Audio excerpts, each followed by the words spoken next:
لیکن آج میں بہت سادہ الفاظ کے اندر قرآن کی چند آیات سے اور روایات کی کچھ جملوں سے سہارا لے کر اس بات کو حل کرنے کی کوشش کروں گا. دیکھیں سب سے پہلی بات یہ کہ کیوں انسان قرآن کے مخالف جائے. قرآن نے یہ کہہ دیا ہے کہ وابتغوا الیہ الوسیلہ، اس تک پہنچنے کے لیے وسیلہ تلاش کرو. تو اس کا مطلب یہ توجہ رکھیے گا، اس کا مطلب یہ ہوا کہ وہ اور ہے، وسیلہ اور ہے. سب سے بڑی کنفیوژن یہ ہے لوگوں کو کہ ہم مانگے تو خدا سے مانگے تو پروردگار کو پکاریں. تو خود قرآن یہ کہہ رہا ہے کہ خدا یہ پسند نہیں کرتا کہ خدا کو ڈائریکٹ پکارا جائے، بلکہ جب پکارا جائے تو وسیلے کے توسط سے پکارا جائے. تو حکم قرآنی یہ آ گیا ہے کہ خدا کو پکارو تو خدا کے ذریعے نہیں، کچھ ہستیاں ہیں جن کے ذریعے خدا تک پہنچا جائے. اس مسئلے کو ایک روایت نے بڑے خوبصورت انداز میں حل کیا. یہ روایت ایک بہت بڑے اہل سنت عالم دین ابن جوزی، اور یہ بھی بڑے کمال کے عالم دین ہیں جن کے بارے میں آج تک یہ فیصلہ نہیں ہو پایا کہ ان کا تعلق کس مکتب فکر سے تھا.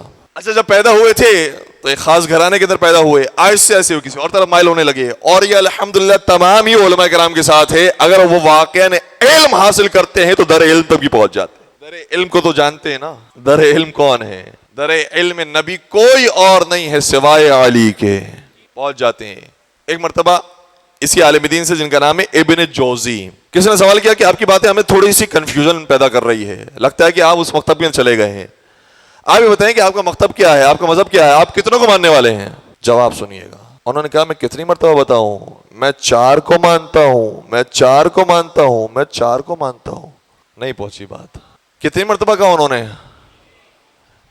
3 کو 4 مرتبہ اگر آپ جمع کریں تو کتنے بنتے ہیں؟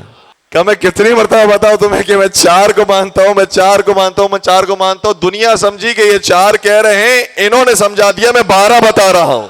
اچھا، وہاں پر وہ جواب دے کے چلے گئے تھے. ایک اور مقام پر انہیں پکڑ لیا لوگوں نے، کہا کہ آپ لگتا ہے کہ ان کو افضل سمجھتے ہیں اور ان کو مفضول مانتے ہیں.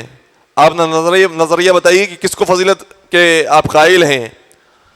تو انہوں نے کہا کہ اب انہوں نے عربی زبان میں یہ جملہ ادا کیا ہے، اور یہ عربی ہی زبان کی لطافت ہے کہ اس میں ہی یہ جملہ سمجھ میں آ سکتا ہے. میں کوشش کروں گا کہ اردو میں کسی حد تک اس کو صحیح طریقے سے سمجھا پاؤں، لیکن ہمارے یہاں کچھ خاص ضمائر ہیں، عربی کے اندر کچھ خاص ضمائر ہیں. ہمارے یہاں جو ضمائر استعمال ہوتی ہے اس میں واضح ہو جاتا ہے کہ کون کس شخص کی بات کی جا رہی ہے.